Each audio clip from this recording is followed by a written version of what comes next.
الحمد لله نحمده ونستعينه ونستغفره ونؤمن به ونتوكل عليه ونعوذ بالله من شرور أنفسنا ومن سيئات أعمالنا من يهد الله فلا مضل له ومن يضلل فلا هادي له أشهد أن لا إله إلا الله وحده لا شريك له وأشهد أن سيدنا ومولانا محمدا عبده ورسوله أرسله ربه بشيرا ونذيرا وداعيا إلى الله بإذنه وسراجا منيرا صلى الله تعالى عليه وعلى آله وصحبه وسلم تسليما كثيرا أما بعد فقد قال ربنا جل وعلا في كلامه القديم أعوذ بالله من الشيطان الرجيم بسم الله الرحمن الرحيم شهر رمضان الذي أنزل فيه القرآن هدى للناس وبينات من الهدى والفرقان فمن شهد منكم الشهر فليصم ومن كان مريضا أو على سفر فعدة من أيام أخر கண்ணியத்திற்குரிய அல்லாஹ்வின் நல்லடியார்களே, அல்லாஹுடைய கண்ணியத்திற்குரிய மகத்துவமிக்க ரமதானுடைய மாதம் மிக நெருங்கி வருகிறது. இந்த ரமதானை வரவேற்பது குறித்து அண்மை காலமாக ஒரு விழிப்புணர்வு ஏற்பட்டு வருவதை நாம் பார்க்கிறோம். ரமதானுடைய மாதம் நெருங்கக்கூடிய நேரத்திலே நம்முடைய முன்னோர்கள் ஒரு அழகான ஒரு துவா செய்தார்கள். உண்மையிலுமே நாமும் அப்படிப்பட்ட ஒரு துவா செய்ய கடமைப்பட்டிருக்கிறோம். நம்முடைய சலஃபுகள் முன்னோர்கள் ரமதான் நெருங்கி வருகிற போது இப்படி துவா செய்வார்கள். அல்லாஹும்ம சல்லிம்னா ரமதான், அல்லாஹும்ம சல்லிம் லனா ரமதான் வ தகப்பல்ஹு மின்னா மக்பூலா. 3 விஷயங்களை அவர்கள் துவாவிலே கேட்பார்கள். முதலாவது, ரமதான் எங்களுக்கு கிடைக்க வேண்டும். இரண்டாவது, ரமதானில் பாவத்தை விட்டு எங்களை பாதுகாத்து விடு. மூன்றாவது, ரமதானில் நாங்கள் செய்யக்கூடிய அமல்களை கபூல் செய். இந்த 3 துவாக்கள் நம்முடைய முன்னோர்கள் ரமதானுக்கு நெருக்கத்திலே கேட்கக்கூடிய துவா. ரமதான் எங்களுக்கு கிடைக்க வேண்டும். காரணம், ஒரு மனிதனுடைய வாழ்க்கையிலே ரமதானை போன்ற பாக்கியமிக்க சந்தர்ப்பம் வேறு எந்த சந்தர்ப்பமும் கிடையாது. இன்னும் சொல்ல போனால் அரஃபா நாளை விடவும் ரமதான் சிறந்தது. அரஃபாவை விட ரமதான் பாக்கியமிக்கது. காரணம் என்ன? உலமாக்கள் சொல்வார்கள், ரசூல் ஸல்லல்லாஹு அலைஹி வஸல்லம் அவர்கள் தங்களுடைய துவாக்களிலே எனக்கு அரஃபாவுடைய நாளை கிடைக்க செய் என்று துவா செய்தது கிடையாது. ஆனால் ரமதானை கிடைக்க செய் என்று துவா செய்திருக்கிறார்கள். எனக்கு அரஃபா கிடைக்கட்டும் என்று பெருமானார் துவா செய்ததில்லை. ஆனால் ரமதான் எனக்கு கிடைக்க வேண்டும் என்று பெருமானார் துவா செய்தார்கள். ஆக இந்த வகையில் பார்த்தால் அரஃபாவை விடவும் இந்த ரமதான் மிக முக்கியமானது. அரஃபா வசதியுள்ளவர்களுக்கு கிடைக்கலாம், வசதியுள்ளவர்கள் ஹஜ்ஜுக்கு செல்லலாம். ஆனால் ரமதான் அப்படி அல்ல. ஏழையானாலும் சரி, பணக்காரனானாலும் சரி, ஒவ்வொரு மனிதனுக்கும் அல்லாஹுடைய அந்த பாக்கியம், அல்லாஹுடைய அந்த அருள் நிறைந்த மாதம் ஒவ்வொரு மனிதனுக்கும் கிடைக்கிறது. ஆனால் நாம் செய்ய வேண்டிய துவா இந்த நேரத்திலே, அல்லாஹ் எங்களுக்கு ரமதான் கிடைக்க வேண்டும். இரண்டாவது, ரமதானில் பாவங்கள் செய்யாமல் எங்களை பாதுகாத்து விடு. ரமதானில் நாங்கள் செய்யக்கூடிய அமல்களை கபூல் செய். இது ரமதான் நெருங்கி வருகிற நேரத்தில் அல்லாஹ்விடத்தில் நாம் கேட்க வேண்டிய அமல். அதே போல இன்னொரு விஷயத்தையும் இங்கே நான் நினைவுபடுத்த விரும்புகிறேன். இதுவெல்லாம் இந்த பயானுக்கு முன்னால் உள்ள ஒரு சிறிய முன்னுரை போல. ரமதானுடைய பிறையை பார்ப்பதிலும் கவனம் செலுத்த வேண்டும். எல்லா மாதங்களுடைய பிறையை பார்ப்பதிலும் கவனம் செலுத்த வேண்டும். பிறை தென்படுவது என்பதும் அல்லாஹுடைய நியாமத்துகளில் ஒரு நியாமத், அல்லாஹுடைய அற்புதங்களில் ஒரு அற்புதம். ரசூல் ஸல்லல்லாஹு அலைஹி வஸல்லம் அவர்கள் ஒவ்வொரு மாதத்தினுடைய பிறையை பார்க்கிற போதும் ஹிலாலு ருஷ்தின் வ ஹைரின் என்று பெருமானார் துஆ செய்வார்கள். ஒவ்வொரு மாதத்திலும் பிறை தென்படுகிற போது ஹிலாலு ருஷ்தின் வ ஹைரின், இது நன்மையினுடைய பிறை, இது நன்மையினுடைய பிறை என்று பெருமானார் ஸல்லல்லாஹு அலைஹி வஸல்லம் அவர்கள் பிறை பார்க்கிற போது துஆ செய்வாங்க. அப்போ ஒவ்வொரு மாதத்திலும் பிறை பார்க்க வேண்டும். குறிப்பாக ரசூல் ஸல்லல்லாஹு அலைஹி வஸல்லம் அவர்கள் ரமலானுடைய பிறை, ஈதுடைய பிறையை பார்ப்பதில் நமக்கு வலியுறுத்தி சொன்னாங்க. அஹ்சு ஹிலால ரமதான், அஹ்சு ஹிலால ரமதான், நீங்கள் ரமலானுடைய பிறையை தவறாமல் கண்டு வாருங்கள் என்று பெருமானார் சொன்னாங்க. எனவே ரமலானுடைய பிறை பார்ப்பது அது ஏதோ அதிரத்துமார்களுடைய வேலை அல்லது காதிகளுடைய வேலை, ஊரில் யாராவது 2 பேர் பார்த்தா போதும் என்று நினைக்கக்கூடாது. ஒவ்வொருவரும் அந்த பிறையை பார்க்க வேண்டும். அதுவும் ரமதானுடைய பிறை ஒரு பாக்கியமிக்க பிறை அது. ஆக பிறை பார்க்கிற விஷயத்தில் இன்றைக்கு ஒரு பெரிய கவனக்குறைவு, ஒரு பெரிய அலட்சியம் ஏற்படுகிறது. ரமதானுடைய பிறை பார்த்ததும் இந்த துஆ ஓத வேண்டும். அல்லாஹும்ம ஹிலால ஹைரின் வ ருஷ்தின், இதை எங்களுக்கு பாக்கியமிக்க பிறையாக நன்மைகளை கொண்டு வருகிற பிறையாக ஆக்குவாயாக என்று துவா ஓதிவிட்டு நான் ஒவ்வொரு ஆண்டும் சொல்வேன், ரமலானுடைய பிறை வாரத்தவுடன் அல்லாஹ் இந்த மாதத்தை கிடைக்க செய்ததற்காக 2 ரக்காத்து அல்லாஹுக்கு நன்றி செலுத்தும் விதமாக தொழ வேண்டும். இது ரமலானுக்கு முன்னால் நாம் செய்ய வேண்டிய சில சின்ன விஷயங்கள். அடுத்ததாக இந்த சங்கியான மாதம், இந்த ரமலானுடைய மாதம் மிக நெருக்கத்தில், அடுத்த வாரம் நாம் ரமலானை சந்திப்பதற்கு கியாம ரமலான் என்று சொல்லப்படக்கூடிய தராவீஹுடைய தொழுகையை நாம் நிறைவேற்றுவதற்கு மிக நெருக்கத்தில் இருப்போம். இந்த ரமலானுடைய மாதத்திலே நாம் என்ன செய்ய வேண்டும், என்ன செய்யக்கூடாது, இதை பலமுறை நாம் கேட்டிருந்தாலும் கூட ஒவ்வொரு முறையும் நினைவில் நாம் பதிக்க வேண்டும். காரணம், ரமலானை நாம் வீணாக்கி கொண்டிருக்கிறோம். ரமலானுடைய அந்த சந்தர்ப்பங்களை பயன்படுத்தாமல் தவறவிட்டு கொண்டிருக்கிறோம். உலமாக்கள் சொல்வார்கள், ரமலானிலே 3 விஷயங்களை தவிர்ந்து கொள்ளுங்கள், 3 விஷயங்களை அதிகமாக செய்யுங்கள். இந்த ஒரு உபதேசம் இன்றைக்கு நமக்கு போதுமானது. ரமலானில் 3 விஷயங்கள் அது நாம் தவிர்ந்திருக்க வேண்டும். 3 விஷயங்கள் நாம் கண்டிப்பாக செய்ய வேண்டும். இந்த அறிவுரைகள், இந்த 3 விஷயங்கள் என்ன, எதை நாம் செய்யக்கூடாது, எதை நாம் செய்யணும், இந்த விஷயத்தை இன்றைக்கு நாம் மனதில் பதிய வைத்து நம்முடைய பெண்களிடத்தில் இந்த விஷயத்தை நாம் சொன்னோமையானால் இன்ஷா அல்லாஹ் நம்முடைய ரமலான் அல்லாஹ்விடத்திலே ஒப்புக்கொள்ளப்பட்டதாக ஆகிவிடும். அல்லாஹ் நம்மிடமிருந்து அதை கபூல் செய்வானாக. கண்ணியத்திற்குரியவர்களே, ரமலானில் எதை நாம் செய்யக்கூடாது? முதலாவது, நம்முடைய உலமாக்கள் மிக அற்புதமாக சொன்னார்கள். ரமலானில் செய்யக்கூடாதது என்ன சொன்னாங்க? லா தபகி கமா அந்த. ரமலானுக்கு முன்னால் எப்படி இருந்தோமோ அப்படியே ரமலானிலும் இருக்கக்கூடாது. இதை நம்ம செய்யக்கூடாது. ரமலானுக்கு முன்னால் எப்படி இருந்தோம் அது மாதிரி ரமலானில் இருக்கக்கூடாது. ரமலானுக்கு முன்னால் இவர் தொழுகை விடக்கூடியவராக இருந்தார், ரமலானில் அப்படி இருக்கக்கூடாது. ரமலானில் ஜமாத் தொழுகையிலே கலந்து கொள்வதிலே அலட்சியமாக இருந்தார், அதே நிலையிலே ரமலானிலும் இருக்கக்கூடாது. ரமலானில் பெற்றோர்களிடம் கடுமையாக நடந்து கொண்டார், ரமலானுக்கு முன்னால் பெற்றோர்களிடம் கடுமையாக நடந்து கொண்டார், ரமலானில் அப்படி இருக்கக்கூடாது. சுருக்கமாக சொல்ல போனால், ரமலானுக்கு முன்னால் உள்ள அந்த வாழ்க்கை எப்படி இருந்ததோ அப்படி ரமலானில் இருக்கக்கூடாது. ரமலான் ஒரு முஸ்லிமுடைய வாழ்க்கையிலே மாற்றத்தை தர வேண்டும். ரமலானுக்கு முன்னால் இருந்த அதே நிலை ஒரு மனிதன் ரமலானிலும் நீடிப்பானையானால் உலமாக்கள் சொல்வார்கள், இவனுடைய நிலை ரொம்ப ஆபத்தான நிலை, ரொம்ப டேஞ்சரான நிலை, இவனுடைய நிலை கவலைக்குரிய நிலை. காரணம், ரசூல் ஸல்லல்லாஹு அலைஹி வஸல்லம் அவர்கள் சொன்னார்கள், யார் ரமலானை பெற்றும் பாவ மன்னிப்பு கிடைக்கவில்லையோ அவன் நாசமாகட்டும், அவன் அல்லாஹுடைய அருளை விட்டு தூரமாகி விட்டான் என்று சொன்னார்கள். எனவே ரமலானுக்கு முன்னால் எப்படி இருந்தோம், நம்முடைய வாழ்க்கை எப்படி இருந்தது, சற்று சீர்தூக்கி பார்த்து ரமலானிலே ஒரு மாற்றத்தை நாம் கொண்டு வர வேண்டும். ஆனால் நம்முடைய வாழ்க்கை ரமலானில் எந்த அளவுக்கு மாற்றம் பெற்றிருக்கிறது, இதுவரை வாழ்க்கையில் எத்தனை ரமலானை பெற்றிருக்கிறோம், ரமலானில் வித்தியாசமாக என்ன செய்தோம், நோன்பு நோற்பதை தவிர வேறு என்ன அமல் நாம் அதிகமாக செய்கிறோம்? வழமை போல நம்முடைய கடைகளை திறக்கிறோம், வழமை போல நம்முடைய கடைகளை திறந்து வைக்கிறோம், ஜமாத்துடைய தொழுகைக்கு வழமை போல தாமதமாக வருகிறோம். ஏதோ முதல் 2 நாட்கள் சற்று கூட்டம் இருக்கிறதை தவிர மற்றபடி இயல்பு வாழ்க்கை மற்ற காலங்களில் எப்படியோ அப்படித்தான் நம்முடைய ரமலானும் இருக்கிறது. ஆனால் ரமலான் அப்படிப்பட்ட மாதம் அல்ல. பெரிய பெரிய முஹத்திஸீன்கள், இமாம்கள் ரமலானுடைய மாதத்தில் ஹதீஸுகளை கூட அறிவிப்பதை நிறுத்தி விடுவார்கள். இமாம் மாலிக் ரஹ்மத்துல்லாஹி அலைஹி ஒரு மாபெரும் அறிஞர், ஹதீஸ்களை வல்லுனர், ரமலானுடைய மாதம் விட்டால் யாருக்கும் எந்த ஹதீஸும் சொல்ல மாட்டாங்க, யாருக்கும் ஃபத்வாக்கள் மார்க்க தீர்ப்புகள் சொல்ல மாட்டாங்க. சொல்லுவாங்க, இது அடியானுக்கும் அல்லாஹுக்கும் இடைப்பட்ட, அல்லாஹுக்கும் அடியானுக்கும் இடையிலே தொடர்பை வலுப்படுத்த வேண்டிய மாதம். எனவே ரமலானுடைய மாதம் விட்டால் இமாம் மாலிக் அவர்கள் பள்ளியில தான் இருப்பாங்க, ஒது செய்ய போவாங்க, உள்ள வருவாங்க, குர்ஆன் ஓதுவாங்க. இது மட்டும்தான் ரமலானுடைய வாழ்க்கை. இதே போலதான் இமாம் மாலிக் ரஹ்மத்துல்லாஹி, இமாம் அஹ்மது இப்னு ஹம்பல் அவர்களுடைய ரமலானும் இப்படித்தான்.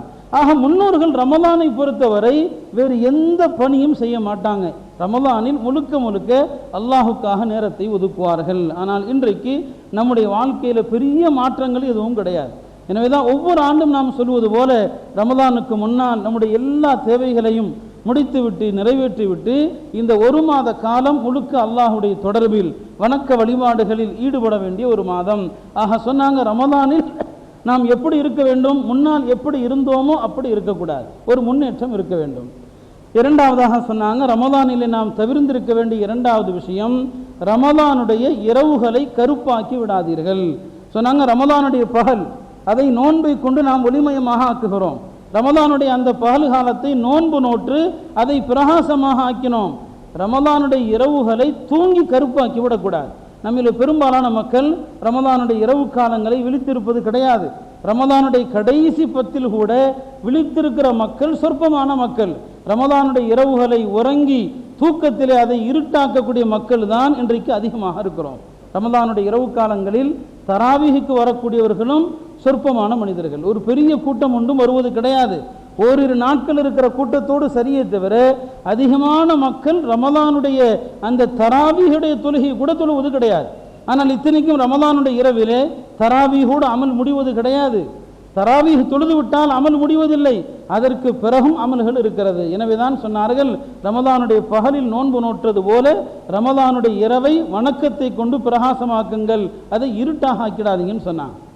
மூன்றாவது விஷயம், ரமதானிலே செய்யக்கூடாத தவிர்ந்திருக்க வேண்டிய மூன்றாவது விஷயம் சொன்னாங்க, ரமதானுடைய மாதத்தில் நோன்பினுடைய நன்மையை அளித்துவிடக்கூடிய காரியத்தை செய்யாதீர்கள்.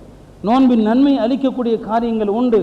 அதில் பிரதானமானது இந்த நாவு தான் நோன்பினுடைய நன்மைகளை எல்லாம் அளித்துவிடக்கூடியது. ரமதானிலே இந்த காரியத்தை செய்யாதீங்க. பாருங்கள், நம்ம ரமதானில் கூடி பேசி எவ்வளவு தவறுகள் செய்கிறோம். பொய் சொல்கிறோம், புறம் பேசுகிறோம், எனக்கு பலவிதமான தவறுகள் செய்து இந்த ரமதானுடைய நன்மையை நாம் அளித்து விடுகிறோம். எனவே தான் நம்முடைய முன்னோர்கள் ரமதானில் பள்ளியை தவிர வேற எங்கேயும் போக மாட்டாங்க. ஏன்னா வெளியில் போனால் யாரை பற்றியாவது பேச வேண்டி வரும், வேற பற்றியாவது தவறாக பேச வேண்டி வரும், பொய் சொல்ல வேண்டியது வரும்.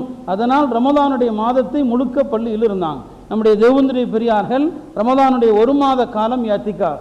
ஏன்னா பள்ளியிலே இருந்துட்டா பாவம் நடக்க வாய்ப்பு கிடையாது. அதனால தான் ரமதானுடைய 1 மாத கால யாத்திகாஃபை நம்முடைய தேவந்திரிய பெரியார்கள் உருவாக்குனாங்க.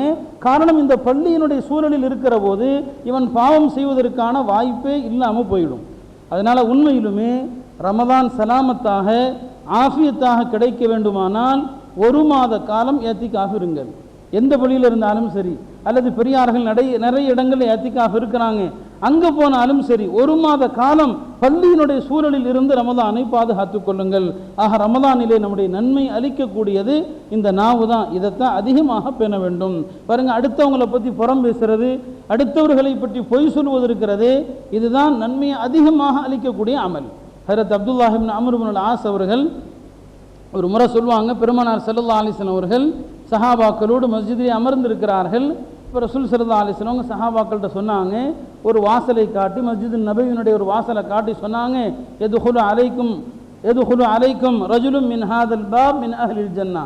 நன்றாக கவனித்துக் கொள்ளுங்கள், இந்த வாசல் வழியாக இப்போது ஒரு மனிதர் வருவார், அவர் சொர்க்கவாசி.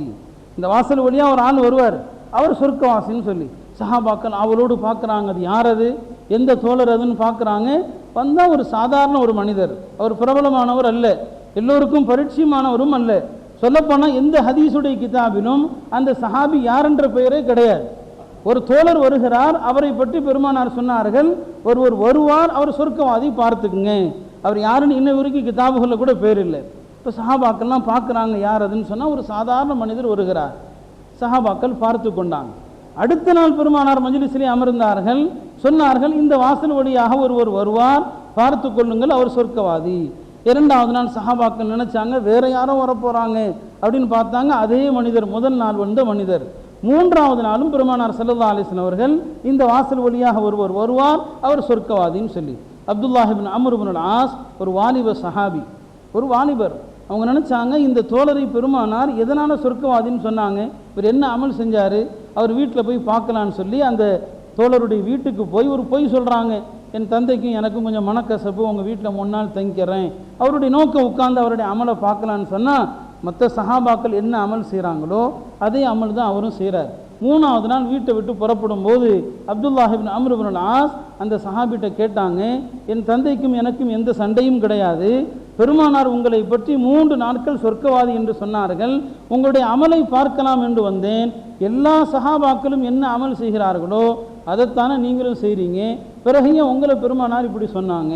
இப்போ அந்த சஹாபி சொன்னார், ஆமாம், நானும் எல்லாரை போல தான் அமல் செய்கிறேன், எல்லா சஹாபாக்களும் என்ன அமல் செய்கிறாங்களோ அதான் நான் அமல் செய்கிறேன், வேறு அமல் எதுவுமே இல்லை. அப்போ அப்துல்லாஹ் இப்னு அம்ர் இப்னுல் ஆஸ் திருப்பியும் கேட்குறாங்க, வேறு ஏதாவது அமல் இருக்குதா? இல்லை. அப்துல்லாஹ் இப்னு அம்ர் இப்னுல் ஆஸ் திரும்பிடுறாங்க, சரி ஒன்றுமே தெரியலேன்னு திரும்பிடுறாங்க. அவர் திரும்பி போகிற போது அந்த சஹாபி, பெருமானாரால் சொர்க்கவாதி என்று சொல்லப்பட்ட அந்த சஹாபி அப்துல்லாஹ் இப்னு அம்ரை கூப்பிடுறாங்க, தோழரை வாருங்கள். கூப்பிட்டு சொல்கிறாங்க, எந்த விசேஷமாக எந்த அமலும் இல்லை, அதை நீங்களும் பார்த்தீர்கள். ஆனால் என்னுடைய ஒரு அமல் நான் உங்களிடத்தில் சொல்ல வேண்டுமானால், என்னுடைய உள்ளத்தில் எந்த முஸ்லிமின் மீதும் பொறாமையோ, எந்த முஸ்லிமின் மீதும் விரோதமோ, எந்த முஸ்லிமை பற்றி என்னுடைய நாவு தவறாக பேசியது கிடையாது. சொன்னார்கள் அப்துல்லாஹ் இப்னு அம்ர் இப்னுல் ஆஸ், இன்னஹா லதில்க, பெருமானார் உங்களை சொர்க்கவாதி என்று சொன்னது இந்த காரணத்தினால்தான். ஆக யாரை பற்றியும் எந்த முஸ்லிமை பற்றியும் தவறாக பேசியதும் இல்லை, தவறாக எண்ணியதும் இல்லை. சொர்க்கவாதியாக ஆக வேண்டுமானால் இந்த ஒரு அமலை பற்றி பிடித்துக் கொள்ளுங்கள். ஆக ரமதானில் இந்த உணர்வு, எந்த முஸ்லிமை பற்றியும் தவறாக பேசுவது, தவறாக எண்ணுவது, இது நம்முடைய நோன்பினுடைய அமல்களை அழித்துவிடும். ஆக 3 விஷயங்களை ரமதானில் தவிர்ந்திருக்க சொன்னார்கள். அடுத்து சொன்னாங்க 3 விஷயங்களை செய்ய வேண்டும். 3 விஷயங்களை ரமதானில் அதிகப்படுத்த வேண்டும். முதலாவது விஷயம் சொன்னாங்க, அக்பில் அலா கலாமி ரப்பிக், ரமதானுடைய மாதத்தில் அல்லாஹுடைய கலாமாகிய திருக்குர்ஆனின் மீது கவனம் செலுத்துங்கள். இந்த மாதம் குர்ஆனுடைய மாதம். குர்ஆனுடைய இந்த மாதத்தில் குர்ஆனோடு நெருங்குங்கள், குர்ஆன் மீது கவனம் செலுத்துங்கள் என்று சொன்னார்கள். ரமதானுடைய மாதத்திலே இன்றைக்கு நம்மில் எத்தனை பேர் குர்ஆன் ஓதுறாங்க? பள்ளிகளில் குர்ஆன் நிரப்பமாக இருக்கிறது, குர்ஆன் நிரப்பமாக இருக்கிறது. ஆனால் வரக்கூடியவர்கள் எத்தனை பேர் வந்து குர்ஆன் ஓதுறாங்க? ரமதானுடைய அந்த மாதத்தில் கூட வந்து குர்ஆன் ஓதுபவர்கள் விரல் விட்டு எண்ணக்கூடிய யாரோ ஒருத்தர் ஓதிட்டு இருப்பார், யாராவது 2 பேர் ஓதுவாங்க.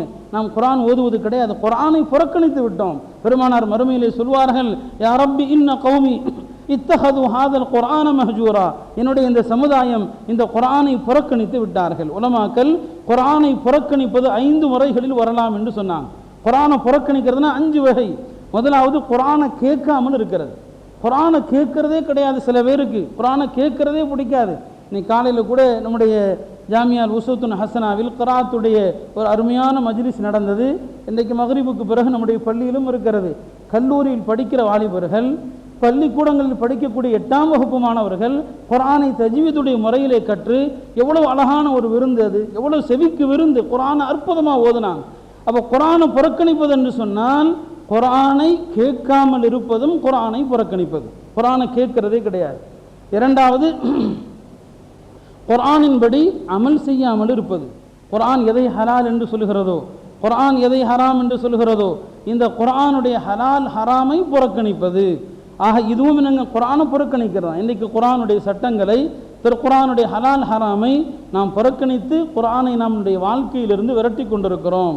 மூன்றாவதாக சொன்னாங்க, குர்ஆனை புறக்கணிக்கிறதுன்னு சொன்னால் நம்முடைய வாழ்க்கையில் ஏற்படுகிற பிரச்சனைகளுக்கு குர்ஆனை கொண்டு தீர்வு காணாமல் இருப்பது. இதுவும் குர்ஆனை புறக்கணிக்கிறது. கணவன் மனைவிக்கு இடையிலே பிரச்சனை, குர்ஆன் என்ன சொல்கிறது? குர்ஆனை கொண்டு தீர்வு காணணும். வியாபாரத்திலே 2 பார்ட்னர்களுக்கு மத்தியிலே பிரச்சனை, குர்ஆன் என்ன சொல்கிறது? குர்ஆனை கொண்டு தீர்வு காணணும். 2 சமூகங்களுக்கு மத்தியிலே பிரச்சனை, குர்ஆன் என்ன சொல்கிறது? இந்த குர்ஆன் ஒரு முஸ்லிமுடைய வாழ்க்கையினுடைய வழிகாட்டி. எந்த பிரச்சனை ஆனாலும் குர்ஆனை திறந்து பார்க்க வேண்டும். இப்படி குர்ஆனை அணுகவில்லையானால் அதுவும் குர்ஆனை புறக்கணித்தல். நான்காவதாக சொன்னார்கள், குர்ஆனை சிந்திக்காமல் இருப்பதும் குர்ஆனை புறக்கணிப்பது. திருக்குர்ஆனை சிந்திக்காமல் இருக்கிறது. இன்னைக்கு நாம் எத்தனை பேருங்க குர்ஆனை சிந்திக்கிறோம்? அல்லாஹ் இத்தனைக்கும் ததப்புர் என்கிற வார்த்தையை திருமறையிலே பல்வேறு இடங்களில் சொல்கிறான். அஃபலா யததப்பரூனல் குர்ஆன், இந்த குர்ஆனை சிந்திக்க வேண்டாமா, இந்த அருள்முறையை சிந்திக்க வேண்டாமா என்று அல்லாஹ் கேட்கிறான். குர்ஆனை சிந்திக்காமல் இருப்பதும் குர்ஆனை புறக்கணிக்கிற ஒரு செயல். ஐந்தாவதாக உலமாக்கள் சொல்வார்கள், குர்ஆனை புறக்கணிப்பதில் இந்த வகையும் வரும். குர்ஆனை கொண்டு சிகிச்சை செய்யாமல் இருப்பதும், குர்ஆனை கொண்டு நிவாரணம் தேடாமல் இருப்பதும் குர்ஆனை புறக்கணித்தல். பாருங்க, ஒரு நோய் வருது, நோய் வந்தால் டாக்டர்கிட்ட போகலாம் அல்ல போக வேண்டும். நோய் வந்தால் ஒரு மருந்து மாத்திரை வாங்கி சாப்பிட்றோம், அது கூடும். பெருமானாரும் அந்த மருத்துவத்தை நமக்கு சொல்லியிருக்கிறாங்க. பெருமானாரும் காய்ச்சல் வந்தால் என்ன செய்யணும் சொல்லியிருக்கிறாங்க, நபி மருத்துவம். ரசூல் ஸல்லல்லாஹு அலைஹி வஸல்லம் அவர்களும் வயிற்றுப்போக்குக்கு என்ன செய்ய வேண்டும் மருந்து சொல்லியிருக்கிறாங்க.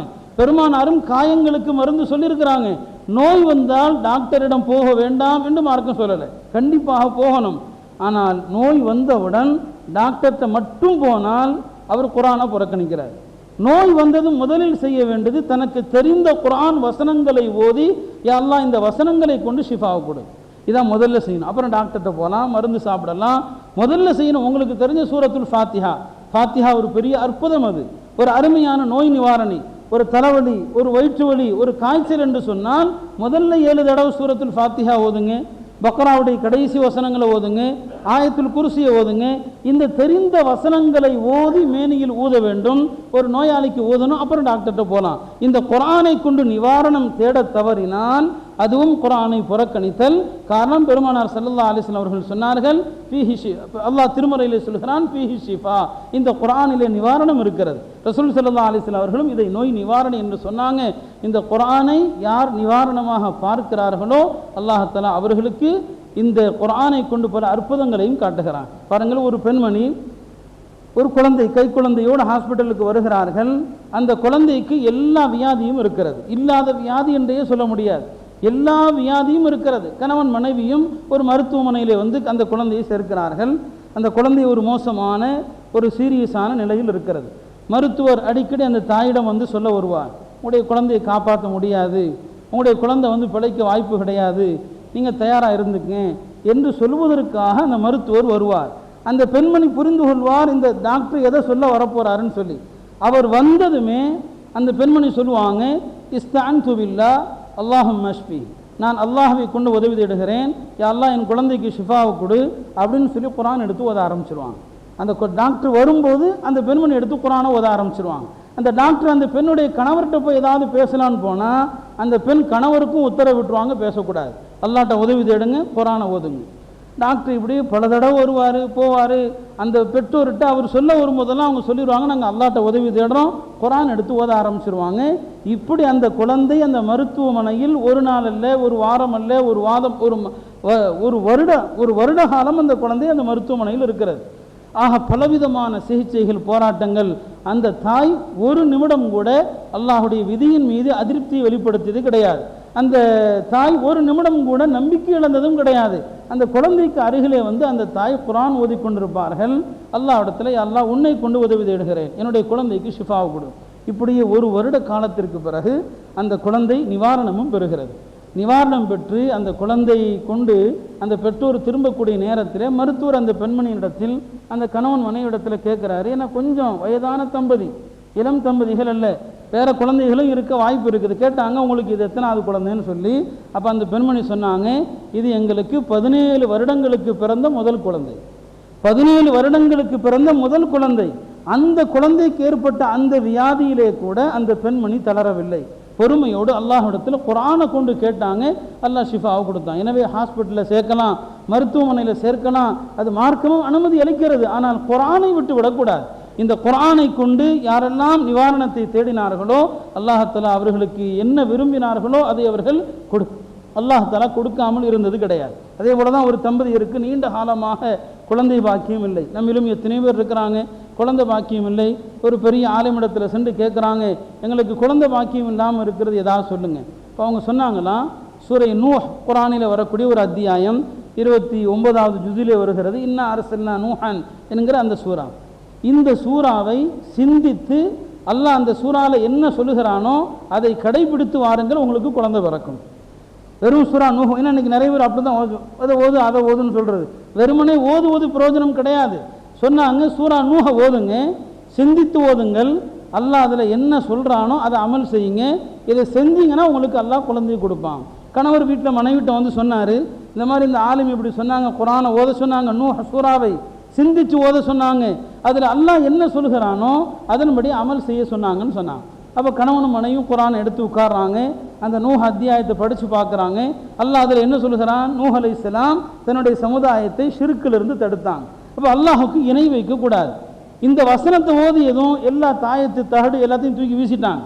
ஏன்னா அது ஒரு ஷிர்க்கு. தஅவீத் என்பது மார்க்கம் அனுமதி அளிக்கிற சில முறைகள் உண்டு, அதற்கு சில முறைகள். இன்னைக்கு அந்த மாதிரி முறைப்படி செய்யக்கூடியவர்கள் ரொம்ப கம்மி. சொன்னாங்க, அல்லாஹ் இணை வைக்கக்கூடாதுன்னு சொல்லிட்டான். எனவே அல்லாஹ்ட்ட கேட்போம். இரண்டாவது என்ன, இந்த அத்தியாயத்திலே அல்லாஹ் தஆலா நமக்கு உத்தரவிடுகிறான், இஸ்தக்ஃபிரு ரப்பக்கும், உங்கள் இறைவனிடத்தில் இஸ்திக்ஃபார் செய்யுங்கள் என்று சொல்கிறான். கணவனும் மனைவியும் அதிகமாக இஸ்திக்ஃபார் செய்ய ஆரம்பித்தார்கள். இந்த சூறாவை ஓதி வந்தாங்க. ஓதி வந்த சில நாட்களில் அந்த மனைவி கர்ப்பமாயிட்டாங்க. அல்லாஹ் தஆலா இந்த திருமுறையை கொண்டு யார் என்ன நோக்கத்தில் ஓதுகிறார்களோ, எதை அடைய வேண்டும் என்று எண்ணுகிறார்களோ, நம்பிக்கையும் உறுதியும் இருக்குமானால் அல்லாஹ் குர்ஆனுடைய பரக்கத்தை கொண்டு அல்லாஹ் அதை கொடுக்கிறான். எனவே இந்த ரமதானுடைய மாதத்தில் அதிகமாக நாம் நெருங்க வேண்டியது இந்த அருள்முறை குர்ஆன். நம்முடைய முன்னோர்கள் இந்த ரமதானிலே இமாம் ஷாஃபி ரஹ்மத்துல்லாஹி அலைஹி 60 குர்ஆன் முடிப்பாங்க ஒரு ரமதானில். 60 குர்ஆன். இன்றைக்கு நாமெல்லாம் அது சாத்தியமாகுமான்னு கேள்விப்பட்டுருப்போம். அப்படிலாம் ஓத முடியுமா? அவர்களுக்கு அல்லாஹ் நேரத்திலே செய்திருந்த அபிவிருத்தி, அவருடைய காலத்தில் இருந்த அந்த பரக்கத்தான காலம் அது. ஒரு ரமலானிலே 60 குர்ஆன். இமாம் அபூ ஹனீஃபா ரஹ்மத்துல்லாஹி அலைஹி ஒவ்வொரு ரமலானிலும் 30 குர்ஆன் முடிப்பாங்க. ரமலானுடைய இரவு தொழுகை, தராவீஹ் தொழுகை, அதில் 3 நாளைக்கு ஒரு குர்ஆன் முடிப்பாங்க. 3 நாளைக்கு ஒரு குர்ஆன். இன்றைக்கி நம்ம 1.25 ஜுதுவுக்கு நம்ம கால் வலிக்குது, கை வலிக்குது, 4 ரக்காத்துக்கு ஒரு தடவை காலை நீட்டிக்கிறது, 4 ரக்காத்துக்கு ஒரு தடவை காலை பிடிச்சிக்கிறது, ஒரு 1.25 ஜுதுவுக்கு நாம் படுற பாடு. அதில் இடையில நாம் எதையெல்லாம் ஓதுகிறோம். அது ராகமாக ஓதக்கூடிய அளவுக்கு கூட பல இடங்களில் குர்ஆன் ராகமாக ஓதப்படுவது கிடையாது. இடையில ஓதுறது அவ்வளவு ராகமாக ஓதுறாங்க. ஆனால் குர்ஆன் அவ்வளவு அதிவேக வேகத்தில் குர்ஆன் ஓதப்படுது. குர்ஆன் அல்லாஹ் நிறுத்தி ஓத சொன்னான். ரத்திலில் குர்ஆன தர்தீலா, இந்த குர்ஆனை நிறுத்தி நிதானமாக ஓதுங்கள் என்று அல்லாஹ் சொல்றான். ஆனால் எத்தனை இடங்களில் குர்ஆன் நிறுத்தி ஓதப்படுது? எங்கே வேகமாக முடியுதோ அங்கே தான் கூட்டம் அதிகமாக இருக்குது. எங்கே வேகமாக முடியுதோ அங்கே தான் கூட்டம் அதிகமாக இருக்குது. குர்ஆன் அல்லாஹுடைய இந்த கலாம் உண்மையிலுமே நம்முடைய உள்ளங்கள் தூய்மையாக இருந்தால் இந்த கலாமை கேட்பதில் ஒருபோதும் நாம் சலிப்படைய மாட்டோம். ஹஜ்ரத் உஸ்மான் சொன்னாங்க, லவ் தஹுரத் குலூபுனா, நம்முடைய உள்ளங்கள் சுத்தமாக இருந்தால், நம்முடைய உள்ளங்கள் தூய்மையாக இருந்தால், மா ஷபிஅனா மின் கலாமி ரப்பினா, அல்லாஹுடைய இந்த கலாமை கேட்பதிலிருந்து நம்முடைய உள்ளம் ஒருபோதும் சலிப்படையாது. கேட்டுக்கிட்டே இருப்போம், கேட்டுக்கிட்டே இருப்போம். எப்போ முடிக்கணுங்கிற எண்ணமே வராது. அவர்கள் ரமலானுடைய இரவிலே நின்று வணங்கினால் சஹர் வரைக்கும் தொழுகை நடக்கும். சஹர் வரைக்கும் ஓதுவாங்க. ஒரு நாளைக்கு 10 ஜுது ஓதுவாங்க. 10 ஜுதுங்கிறது வேகமாக அல்ல, நிறுத்தி நிதானமாக. இப்படி 3 நாட்களுக்கு ஒரு குர்ஆன் முடிப்பாங்க. நமக்கு 1.25 ஜுது, அது எவ்வளோ பாரமாக இருக்குது. என்ன காரணம்னு சொன்னால் நம்முடைய உள்ள அசிங்கமாக இருக்குன்னு அர்த்தம். குர்ஆனை கேட்கறதுல பாரமாக இருக்குன்னு சொன்னால் அல்லாஹ்ட தௌபா செய்யுங்க, உள்ள அசிங்கமாக இருக்குன்னு அர்த்தம். குர்ஆனை கேட்கறதுல பாரம் இல்லைன்னு சொன்னால் விளங்கி கொள்ளலாம், அந்த உள்ளம் தௌஃபீக் செய்யப்பட்ட உள்ளம். இப்னு மஸ்ஊத் ரலியல்லாஹு அன்ஹு அவர்கள் சொன்னார்கள், 3 இடங்களில் உங்களுடைய உள்ளம் லயிக்கவில்லையானால் உங்களுக்கு உள்ளமே இல்லை, அல்லாஹ்ட்ட உள்ளத்தை கேளுங்க. 3 இடங்களில் உள்ளம் லயிக்கவில்லையானால் உங்களுக்கு கல்புன்னு ஒன்று கிடையாது. முதலாவது என்னங்க? மஜாலிசு திக்ர், திக்ருடைய மஜ்லிஸில் ஒருத்தருக்கு உள்ளம் லயிக்கலை. திக்ர் செய்யப்படுது அமைதியான சூழலில், ஆனால் அவருடைய கல்பு எங்கேயோ இருக்குது. அப்போ தெரிஞ்சுக்கங்க, இவருக்கு கல்வே கிடையாது. இரண்டாவதாக சொன்னாங்க, இந்த திலாவத்தில் குர்ஆன், குர்ஆன் ஓதப்படுகிறது, ஆனால் அவருடைய கல்பு அங்கே இல்லை, எங்கேயோ இருக்குது. சொன்னாங்க அவருக்கு கல்பு இல்லை. மூன்றாவது தனிமையில் இருக்கிறார், தனிமையில் இருக்கிறார். தனிமையில் இருக்கும்போது அல்லாஹ்வுடைய சிந்தனையை தவிர வேற சிந்தனை வரக்கூடாது. இந்த 3 இடங்களிலும் உன் மனம் ஒருமனப்படவில்லையானால் நீ அல்லாஹ்விடத்திலே கல்பு கேளுன்னு சொன்னாங்க. இன்னைக்கு ரமலானுடைய இரவு காலங்களில் குர்ஆனை கேட்கறதுல நமக்கு லைப்பு கிடையாது. எப்போ தராவீஹ் வரும், எப்போ இமாம் சாப் தக்பீர் கட்டுவாங்க, எப்போ குர்ஆனை ஓத ஆரம்பிப்பாங்க, அது கிடையாது. நாம் நம்முடைய வியாபாரத்தை முடிச்சுட்டு அவசர அவசரமாக வளமை போல வேக வேகமாக என்னங்க முகத்தை கழுவி கையை கழுவிட்டு ஒரு நிதானமாக உது செய்கிறது கூட கிடையாது. ஒரு நிதானமான ஒது, அது கூட எனக்கு சுன்னத்தான அந்த ஒழுக்கங்களை பேணி உதவு செய்கிறது கிடையாது. பல பேர் இஷா முடிஞ்ச பிறகு வருவாங்க, பல பேர் தராவீஹ் ஆரம்பித்த பிறகு வர்றாங்க. அல்லாஹுடைய கலாமோடு தொடர்பு இருக்கிற இந்த மாதம் ரமலானில் கூட நாம் குர்ஆனை நெருங்கலைன்னு சொன்னால், ரமலானுடைய இந்த மாதத்தில் கூட குர்ஆனை கேட்கலன்னு சொன்னால் நம்மை விட துர்பாக்கியசாலிகள் யார் இருக்க முடியும்? எனவே அன்பிற்குரியவர்களே, இது குர்ஆனுடைய மாதம். இது இந்த மாதத்தில் குர்ஆன் தான் நம்ம செய்ய வேண்டிய வணக்கமே. குர்ஆனை ஓதுங்கள். காலையிலிருந்து மாலை வரை குர்ஆன், இரவிலே குர்ஆன், படுக்கைக்கு முன்னால் குர்ஆன், படுத்து எழுந்ததும் தஹஜ்ஜுதுடைய நேரத்திலே குர்ஆன், சஹருக்கு முன்னால் என்னங்க குர்ஆன். ஒவ்வொரு நிமிடமும் இது குர்ஆன் ஓத வேண்டிய மாதம். நான் வியாபாரிகளுக்கும் சொல்லுவதை தான், அப்படியே கடையை திறந்து உட்கார்ந்தாலும் குர்ஆன் ஓதுங்க. கடை வீதியில் உள்ளவங்க கடையை திறந்து உட்கார்ந்தாலும் குர்ஆன் ஓதி கொண்டிருங்க. சந்தர்ப்பம் கிடைக்கும் போதெல்லாம் அல்லாஹ்வுடைய கலாமை ஓதுங்க. நாம் இந்த கலாமை புறக்கணித்ததுனால தான் அல்லாஹ்வுடைய வெற்றியை நாம் பார்க்க முடியவில்லை. பெருமானார் ஸல்லல்லாஹு அலைஹி வஸல்லம் அவர்கள் சொன்னார்கள், இந்த குர்ஆனை கொண்டு தான் அல்லாஹ் என்னுடைய உம்மத்திற்கு கண்ணியத்தையும் வைத்திருக்கிறான். இந்த குர்ஆனை புறக்கணித்தால் அல்லாஹ் என்னுடைய உம்மத்தை இழிவுபடுத்துவான் என்று சொன்னார்கள். இன்றைக்கு நாம் குர்ஆனோடு உள்ள நம்முடைய தொடர்பு பலவீனமாக இருக்கிறது. ஆக ரமலானிலே நாம் செய்ய வேண்டிய அமல், குர்ஆனை நெருங்கி வாருங்கள். அக்பில் அலா கலாமி ரப்பி. இரண்டாவதாக சொன்னார்கள், ரமலானிலே செய்ய வேண்டிய இரண்டாவது அமல், இந்த 3 விஷயத்தை நம்ம செஞ்சாலே பெரிய பாக்கியம். சொன்னாங்க, அக்பில் அல துஆ இல் ஹாலிஸ் அல் வாசியா. ரமலானுடைய மாதத்திலே விசாலமாக துஆ செய்யுங்கள், அல்லாஹ்விடத்திலே இஹ்லாஸோடு துஆ செய்யுங்கள். ரமலான் துஆவுடைய மாதம். மற்ற காலங்களை விட ரமலானுடைய ஒவ்வொரு நொடி பொழுதும் துஆ ஏற்றுக்கொள்ளப்படுகிறது. ஒவ்வொரு நொடி பொழுதும் ஒரு மனிதன் புனிதமான ஹரமிலே இருக்கிற போது அவன் கேட்கிற துஆக்கள் எப்படி ஏற்றுக்கொள்ளப்படுகிறதோ அதே போல ரமலானுடைய ஒவ்வொரு நேரமும் துஆவுடைய நேரம். வருடத்தினுடைய மற்ற காலங்களில் கூட எல்லா நேரமும் துஆ ஏற்றுக்கொள்ளப்படுகிற நேரம் அல்ல. ஆனால் ரமலான் அப்படி கிடையாது. ரமலானுடைய ஒவ்வொரு நொடியும் துஆவுடைய நேரம். அதில் சில குறிப்பிட்ட நேரங்கள், மிக விசேஷமான நேரங்கள். அதில் இஃப்தாருடைய நேரம். பெருமானார் சொன்னார்கள், இன்னல் ஸாயிமி இந்த ஃபித்ரிஹி தஅவத்தும் முஸ்தஜாபா. ஒரு நோன்பாளி நோன்பு திறக்கிற நேரத்தில் அல்லாஹ் ஒப்புக்கொள்ளப்பட்ட ஒரு துஆவை வைத்திருக்கிறான் என்று பெருமானார் சொன்னார்கள். அது துஆவுடைய நேரம். ஆனால் கைசேதம் நம்முடைய பெண்கள் இந்த மகத்துவமிக்க இந்த மாதத்தை எப்படி ஆக்கிட்டாங்க? சமைக்கிறதுக்குரிய மாதம், ஆடை எடுப்பதற்குரிய மாதம்.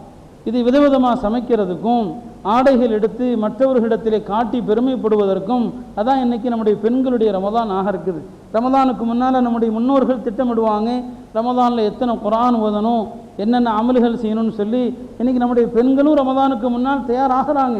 இபாதத் ரீதியாக அல்ல, ரமதானுக்கு முன்னால் சாப்பாட்டுக்கும் சமையலுக்கும் என்னென்ன தேவையோ அதையெல்லாம் எடுத்து ரமதானை வரவேற்பதற்கு நாம் தயாராக இருக்கிறோம். ரமதானுடைய மாதத்தில் ட்ரெஸ் எடுக்கிறதுக்கு தயாராக இருக்கிறோம்.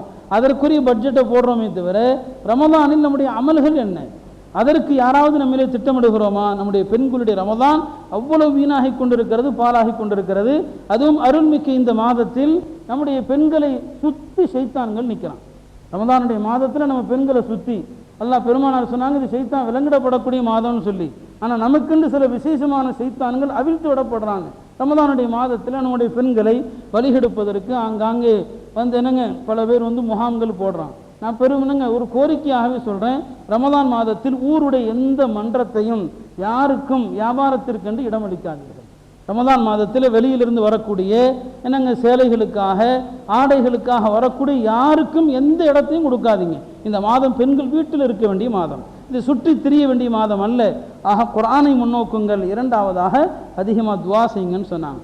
மூன்றாவது விஷயம் சொன்னாங்க, ரமதானுடைய மாதத்தில் அக்பில் அல சுஜூத், இந்த மாதத்தில் அதிகமாக சுஜூது செய்யுங்கள்.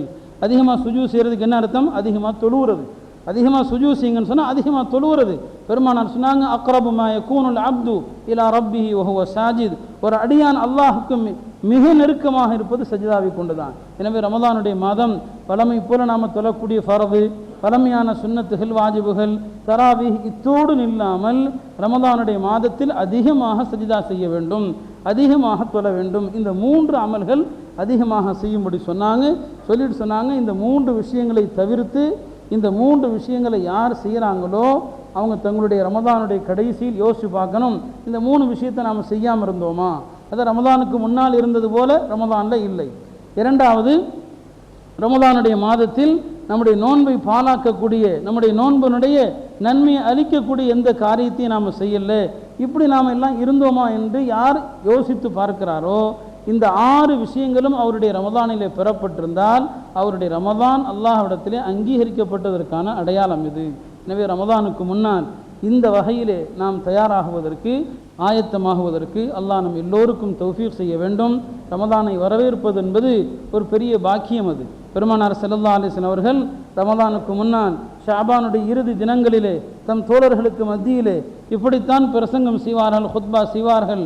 ஜாஅக்கும் ஷஹ்ருன் அதீம், ஜாஅக்கும் ஷஹ்ரும் முபாரக், ஒரு மகத்துவமிக்க மாதம் உங்களுக்கு வந்திருக்கிறது, ஒரு பரக்கத்தான ஒரு மாதம் உங்களுக்கு வந்திருக்கிறது என்று பெருமானாரும் இந்த மாதத்தை குறித்து தம் தோழர்களுக்கு முன்கூட்டி சொல்வார்கள். எனவே அத்தகைய வார்த்தைகளால் வர்ணிக்க முடியாத ஒரு மாதம். ரமதானுடைய அருளை நம்முடைய வார்த்தையால் எவ்வளவு சொன்னாலும் சொல்ல முடியாது. ரமதானுடைய பரக்கத்துகளை எவ்வளவு சொல்ல நினைத்தாலும் சொல்ல முடியாது. அது வர்ணிக்க முடியாத ரஹ்மத்துடைய மாதம், வர்ணிக்க முடியாத பரக்கத்துகளுடைய மாதம். அல்லாஹ் அத்தகைய ஒரு சந்தர்ப்பத்தை மீண்டும் நமக்கு தந்திருக்கிறான். இங்கே இருக்கிற எல்லோருக்கும் ரமதானை அடைகிற அந்த வாய்ப்பை அல்லாஹ் தருவான் என்று அல்லாஹ்விடத்திலே துவா செய்வோம். இந்த சந்தர்ப்பத்தை பாழாக்காமல், இந்த சந்தர்ப்பத்தை வீணாக்காமல் சொல்லப்பட்ட இந்த விஷயங்களை எல்லாம் கவனத்தில் எடுத்துக்கொண்டு அல்லாஹுடைய கலாமை ஓதுவதிலே இன்பமாக எடுத்து அந்த இன்பத்திலே திளைத்திருக்கக்கூடிய ஒரு தௌஃபீக்கை அல்லாஹ் நம் எல்லோருக்கும் தந்தருள்வானாக. பெருமானார் ஸல்லல்லாஹு அலைஹி வஸல்லம் அவர்கள் இந்த குர்ஆன் தொடர்பாக அல்லாஹ்விடத்தில் எவ்வளோ அழகான துவாக்கள் செய்தார்கள். குர்ஆனை பற்றி பெருமானார் செய்த துவாக்களை ஒரு நிமிடம் பாருங்கள், எவ்வளோ அற்புதமான துவாக்கள். பெருமானாருடைய துவாவை நாம் கேட்டாலே போதும், நாம் இம்மை மறுமையினுடைய வேறு எந்த விஷயத்தையும் கேட்க தேவையில்லை. ரசூல் ஸல்லல்லாஹு அலைஹி வஸல்லம் அவர்கள் இந்த குர்ஆனை முன்னால் வைத்து கொண்டு துவா செய்வாங்க. அல்லாஹும்ம ஜஅலில் குர்ஆன் ரபீஅ கல்வி, இறைவா இந்த குர்ஆனை என் உள்ளத்திற்கு வசந்தமாக ஆக்கி. எவ்வளோ அழகான துவா இது. இன்னைக்கு உள்ளம் அதில் எவ்வளவு கவலைகள், எவ்வளவு பிரச்சனைகள், எவ்வளவு சிக்கல்கள். இதனால தான் இன்னைக்கு உலகமே நிம்மதி இல்லாமல் இருக்குது, தற்கொலைகள் அதிகமாகுது. துவா செஞ்சாங்க, அல்லாஹும்ம ஜஅலில் குர்ஆன் ரபி கல்வி, என் உள்ளத்திற்கு வசந்தமாக ஆக்கு. நூற சதுரி, என் உள்ளத்திற்கு இதயமாக, என் உள்ளத்திற்கு ஒளிமயமாக ஆக்கு. பிறகு சொன்னாங்க ஓ ஜலா அஹம்மி வகம்மி, என்னுடைய கவலைகள் என்னுடைய துக்கங்களை எல்லாம் போக்கக்கூடியதாக இந்த குர்ஆனை ஆக்கு. ஆக திருமறையை ஒரு மனிதன் அணுகிற போது என் உள்ளத்திற்கு வசந்தமாக, என் உள்ளத்திற்கு ஒளியாக, என் கவலைகளை போக்கக்கூடியதாக இந்த குர்ஆனை ஆக்கு என்று ஒரு மனிதன் கேட்டால் அல்லாஹ் அந்த துவாவை நிச்சயமாக இருக்கிறான். பெருமானார் இந்த குர்ஆனை அணுகிற போது இப்படி துவா செய்வார்கள், யா அல்லாஹ் இந்த குர்ஆனை மறுமையிலே எனக்கு பரிந்துரை செய்யக்கூடியதாக ஆக்கு. குர்ஆன் நாளை மறுமையிலே பரிந்துரை செய்யும், ஷஃபாஅத் செய்யும். எனவே அருள்மிக்க இந்த மாதத்திலே திருக்குர்ஆனோடு நம்முடைய தொடர்பை அதிகப்படுத்துங்கள்.